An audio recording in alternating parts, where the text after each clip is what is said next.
All right. Good afternoon, everybody.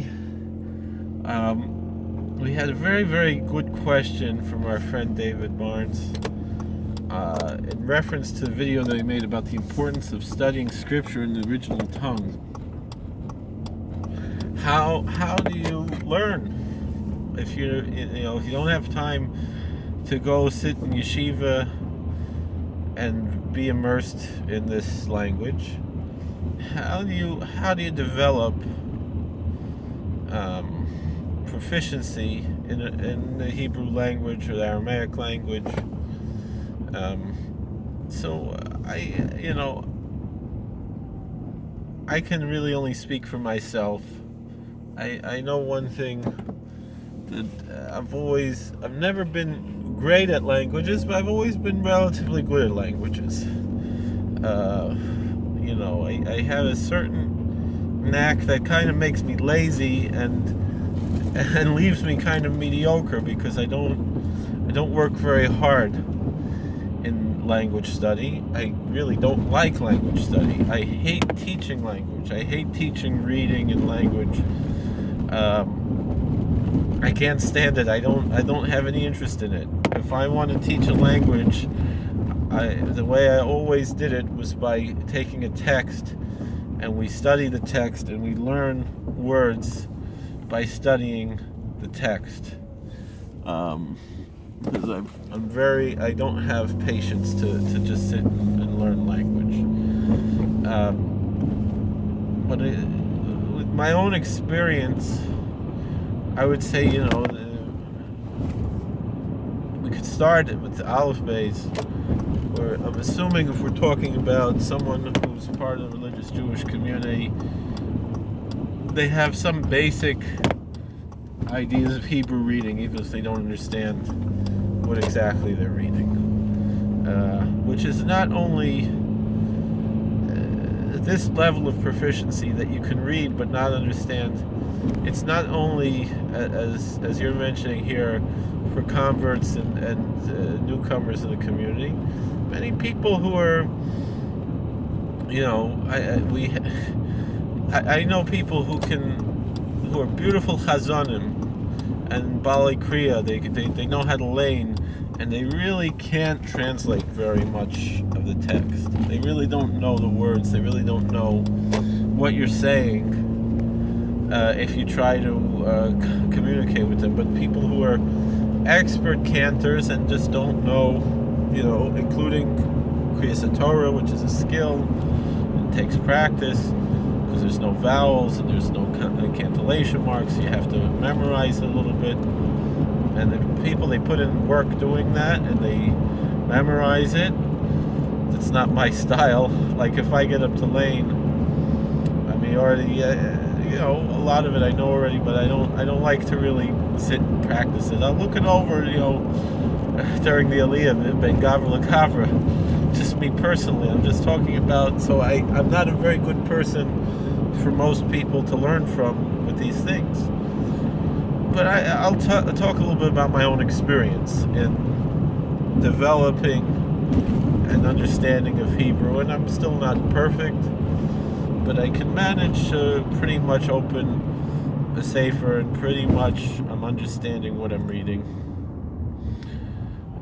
With Gemara, sometimes I have difficulty, especially when there's a lot of poetic language and trying to be fancy and things, or complicated halachic language and things like that. I still have difficulties, but it's there. So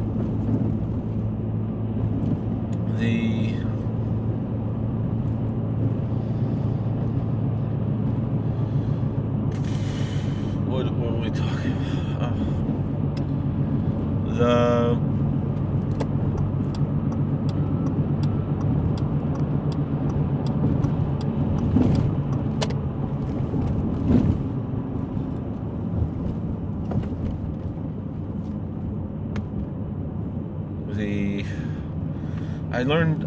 I started learning Aleph Beis in 4th grade, 10 years old. Maybe 3rd grade, something like that. I wasn't learning Aleph Beis when I was 5 years old. I was 9 or 10 years old. I guess 8 years old, 9 years old. started to go to Hebrew school, and a Reform Hebrew school. And I remember,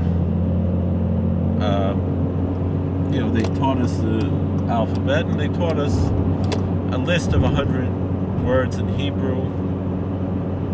I maybe remember one or two, and even at the time I didn't remember so many. I remember Acharei, after, Avir was air, Aviron is an airplane, because they were teaching us Hebrew.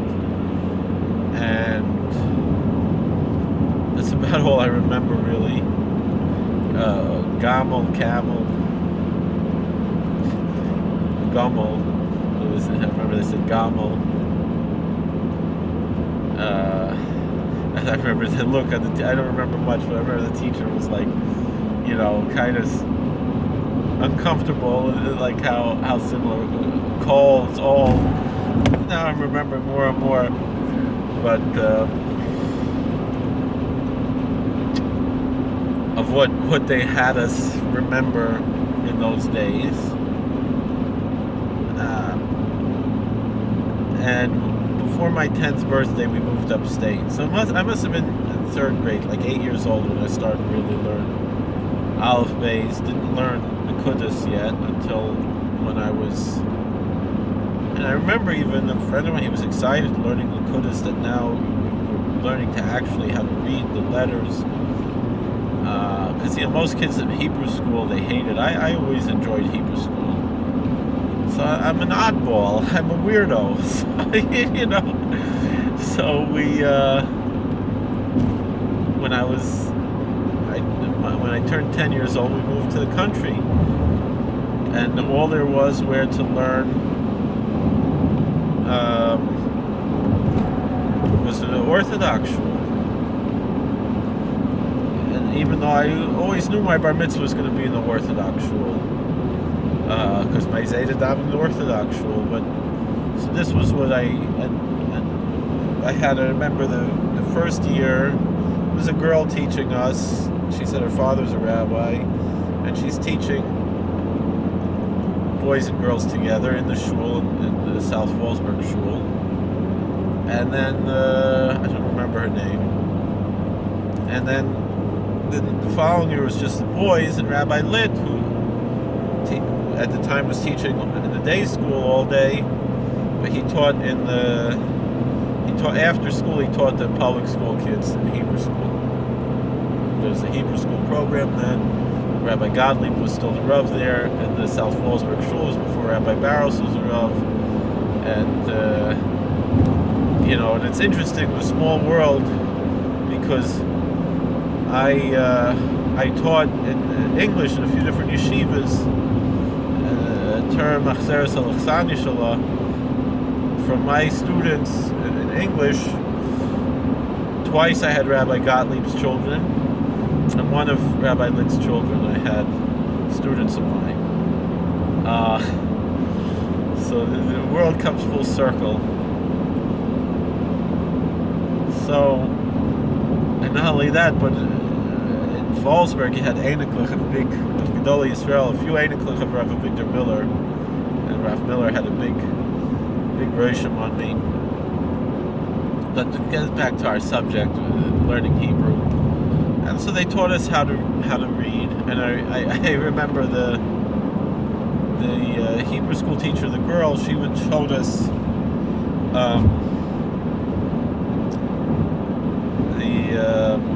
like a book from Israel, the Smurfs, like a children's book. And she said, that helps people want to learn language, they read children's books. So that could help, maybe. That's not really so much how I developed it, but I did go to yeshiva. But I remember even before really, I was davening 3 times a day, and I was still in public school, and I was trying to keep Shabbos a little bit, putting on tefillin, things like that. And I don't remember what point it was exactly, but I just remember maybe I was already learning in yeshiva, and I remember picking up Sefer Chinuch and understanding what I was learning there, what I was reading there. only in Hebrew, and understanding it. And then I remember picking up Likutei Moharan and also finding that I was like, and I didn't think, other times I would learn, I didn't really chop what was going on, but it was just like something opened up. But I was learning in yeshiva, but not full-time in yeshiva, it was high school, like I was full-time in the yeshiva, but we were learning in the morning, and we had English in the afternoon, and learning how much learning you do in high school, and for Bali Tshuva. But just we sat and learned, and then over the years, I would open up the Gemara, and I would read in Hebrew and read in English. I think this is I mentioned Rabbi Victor Miller, something very important that Rabbi Miller would do. Because his famous tapes that you have from Rabbi Miller are his Thursday night lectures, right? And everybody knows about. But what about, that wasn't the only shiur he gave all week. That was the most popular, it was the shiur and Hashkafa. But what about just Gemara shiur? Taught Daf Yomi every day. And others, so like, they have tapes that you can get per chelik, which then you also have Hashkafa there because it's Agadata. But how did Rabbi Miller teach Gemara? Different than every Orthodox rabbi gives a shiur, right? He gives a Daf Yomi shiur and everybody's asleep. I'm talking about regular, Balabatisha, shul, modern Orthodox, American shul, and the Rav gives a shiur, Daf Yomi shiur, or maybe if it's not that type of a community, maybe he gives a shiur Shabbos afternoon before Mincha, or maybe Sunday morning before Shachris is what I remember, and then there would maybe be a guest rabbi, Ayin German from the Koilel would come learn with the guys in the shul once a week of a shiur. And I remember when I was a kid, I would go to these type of shiurim for Balabatim, and it would be men my Zaydi's age.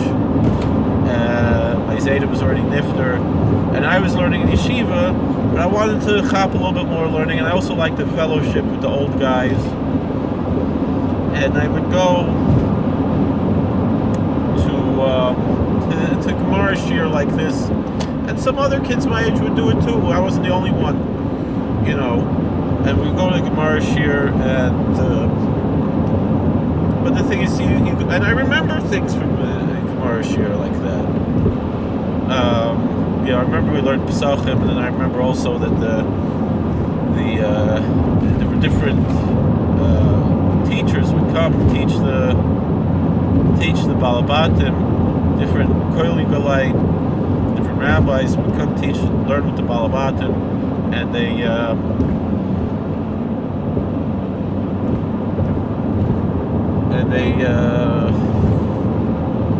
would say at the end maybe a little Musar, and I remember the Musar also, and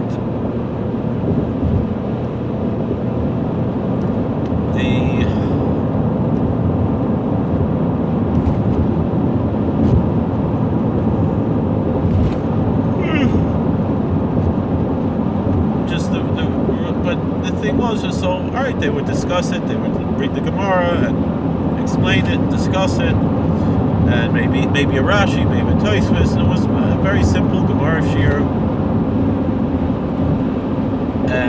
for Balabatim, and the Maggid shiur says a shiur. Rabbi Miller, he had a different approach. He would say a shiur, and it'd be a few lines, and then he would tell the Balabatim to read out loud together that line that he just read, or those two lines that he just read.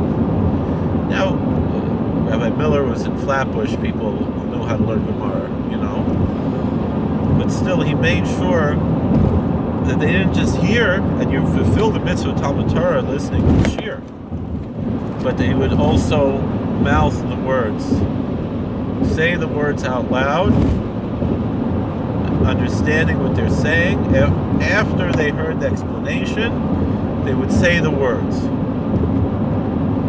And so I think that is something, if you go to a shiur like this, now most of the rabbis, they don't have time for that, and you only have so much time to give a shiur like this. When the rabbi is reading the words, you read along. You say it, you have to whisper it because you don't want to interrupt the rabbi, but you move your lips. Not that there's any chesaron in the mitzvah of Talmud Torah without that, but it's a tool by which you'll be koine, I believe, how to learn inside. And the other thing is, even if you're not in the shiur, and this is something that I put a lot of time into, is you have your art school Gemara with the Nakudas, or when I was a kid, I didn't usually have the art school. I didn't have money for art school. I had the Sensino, and what I would do is I would read the English, and I would write in the Gemara, because it was facing the other side Gemara. I would write the period at the end of each sentence, or comma where a comma went, so I would know more or less what corresponds to what, from the English to the Hebrew. And for a lot of, I never liked to use Jastro, although now I do. And now it's on Safaria.org, so you can use Jastro for free. But when it was specifically with learning Gemara and the Lush of the Gemara, people use the Jastro dictionary to learn Aramaic.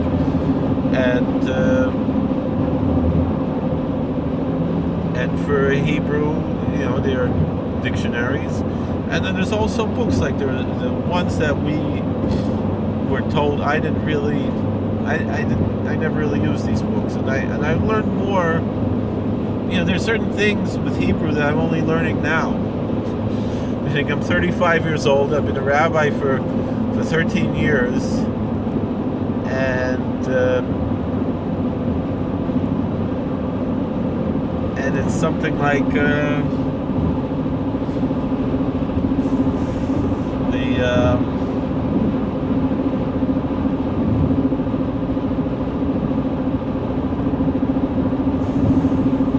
was I saying? Like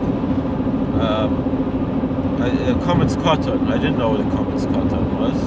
I heard it. I've heard of it, but I didn't really understand what it was. And then someone was asking me about it before Shavuos this year. One of the Balabatim in the shul, and he asked his son. His son didn't really know. The son was more of a Ben Torah, and the father is a Yedei Sefer, and he's Israeli, so he knows Ivrit, and he speaks Yiddish. Also, he comes from going back a Hasidic background. I mean, he's not a Hasidic Yid, a modern Orthodox, but he was asking me about the Kometz Katan, and I didn't really. And I looked on YouTube, and the other thing is in the prison, learning about why is there a dogesh and a mem. I knew why a gimel and a dalid. It's a different. The Yemenites have a different pronunciation of it. A dalid and a zalid, a gimel and a gimel, or a jimel, depends on which part of Yemen you came from. But why is there a dogesh and a mem? And I knew a hey, a mapik hey. I knew about a pasach genuva. I learned about these things in college. I didn't learn about. I knew a pasach genuva and a ches. I didn't know a pasach genuva and a hey or an ayin. But you learn, because there's always the one guy in yeshiva who was a baldiktuk, and he'll teach you. He's excited to teach other people diktuk because he knows everybody else is wrong, and you're not supposed to say Eloha Yaakov, it's Eloah, and because the hey is at the end, because just like you don't say Nocha, you say Noach, you don't say Kocha, it's Korach, right? So you learn these things. Those are rules of the language. And so then I learned also, and I noticed, sometimes you hear the Sephardim pronounce things more properly than we do.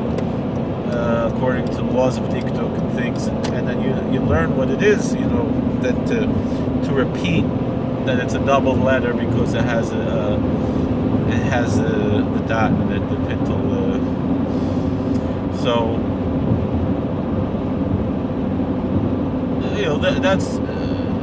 that's already advanced when it comes to reading Hebrew, but still with understanding the language, and when you put the accent upon the wrong syllable, you have to know where the accent goes, wherever if it's in mikra, then you have trop, and where the trop is. So, and it changes the meaning of the words and things. And the thing is if you just dedicate time in devotional Torah study, and also in davening to the davening that you're saying every day anyway, to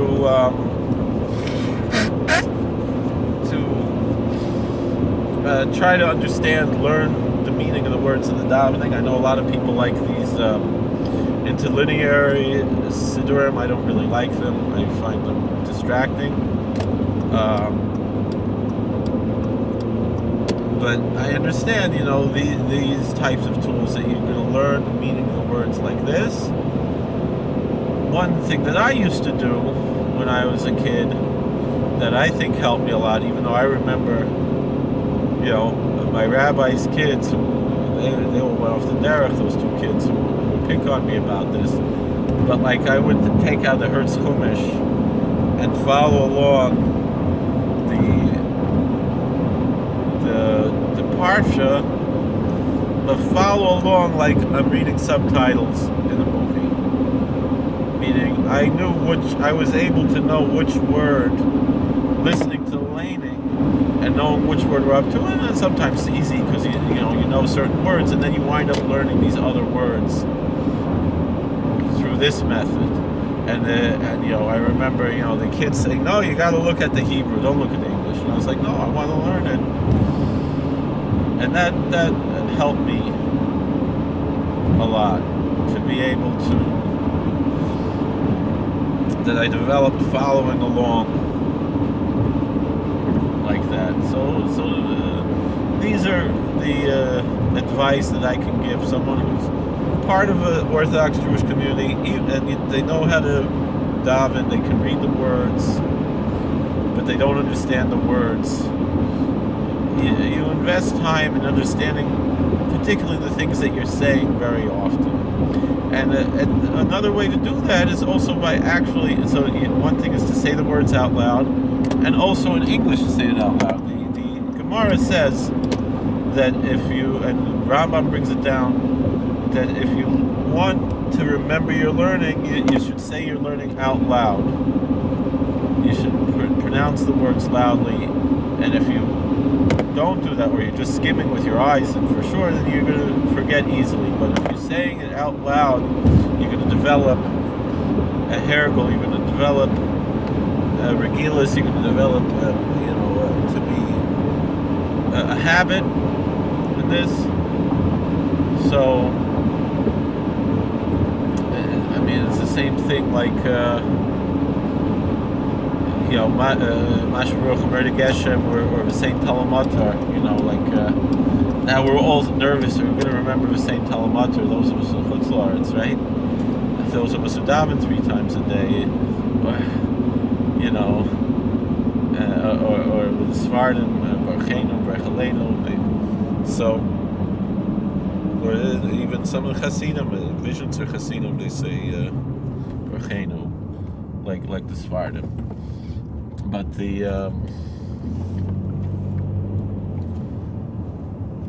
this idea of repeating, meaning you're nervous, you're going to forget to say the Saint Talamatar. So then we say, right, Es Hashana Zeis was culminates for the Saint Talamatar Lavracha, and you just keep saying that. You say it 90 times, and you're going to do it. You could do it in one sitting. It takes, a half hour, or you do it in a few sittings, and you know that you say that you said, "V'skol neis v'usol l'tova, v'sein talamot l'vracha, v'skol neis v'usol l'tova, v'sein talamot l'vracha." You do these things by rote, and eventually you're going to it'll become a second nature, and you got it. So the other thing is, and I think the most important aspect, is not to be afraid to make a mistake. Pirkei Avos says, "Lo yabayishin lamed." Someone who is embarrassed, someone who is shy, will not learn. If you're worried you're going to make a mistake, you're never going to learn anything. But if you make mistakes, you learn from them. And there's such a thing as a good mistake, right? And these types of things are something, that you can develop.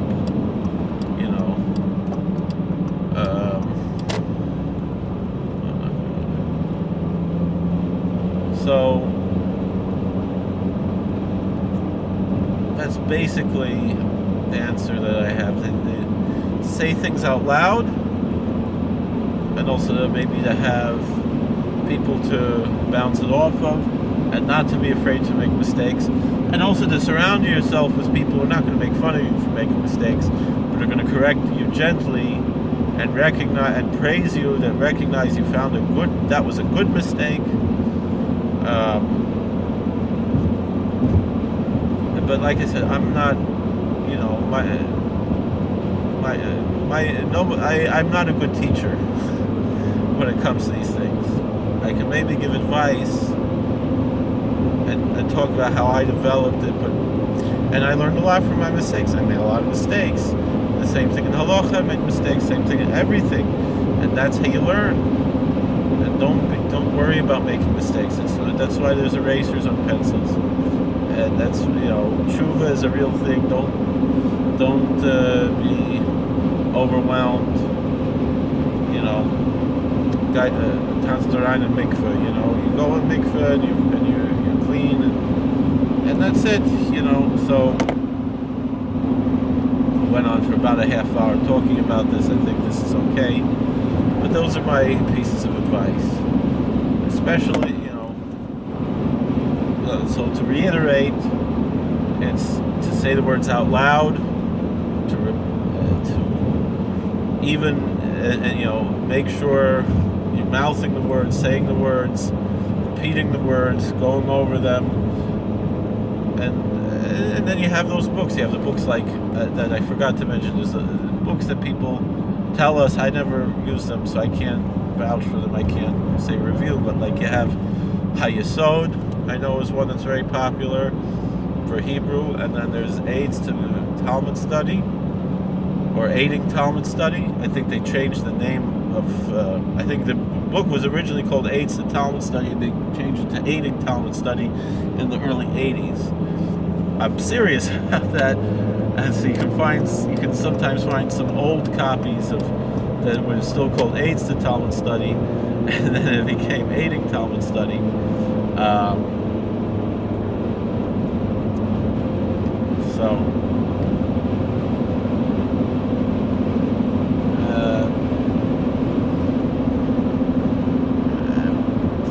But the most important thing is just keep learning, but also, like I said, not to be afraid to make mistakes. But you can accomplish a lot on your own. A lot of people think you got to pay someone to tutor you, and I don't know how much people really get out of that. Some people do, some people don't. But even you have a tutor. The same thing. My wife used to teach piano lessons, and she said, if the kid is not gonna practice on his own, not during the lesson, then the lesson is pretty much useless. The lesson is designed for this, that you're going to practice on your own, and help you practice on your own, and help you develop your own aspects of the study and so forth. And in many ways, that practice by itself can be valuable without really having a teacher. It might be more valuable, to be honest. I know a lot of people make a living being a tutor, and it's a good job, and it's an honest, decent job. But the student has to be a good student. And but I was never really a good teacher for these things. I hate doing it. I don't enjoy tutoring at all. I've done it, helping kids for their bar mitzvah and things. I can't stand it. It's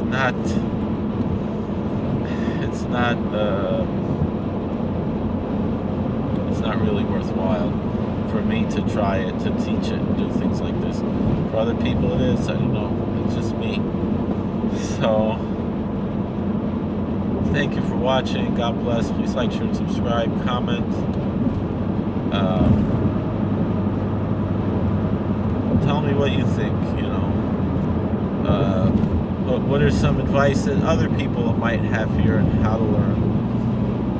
What criticism you have for what I said? What do you think? What's the proper way? Write in the comments below. Thank you for watching. God bless. Please like, share, and subscribe. Comment, and we'll see you all later. All right. Take care. And hit the bell button. Right.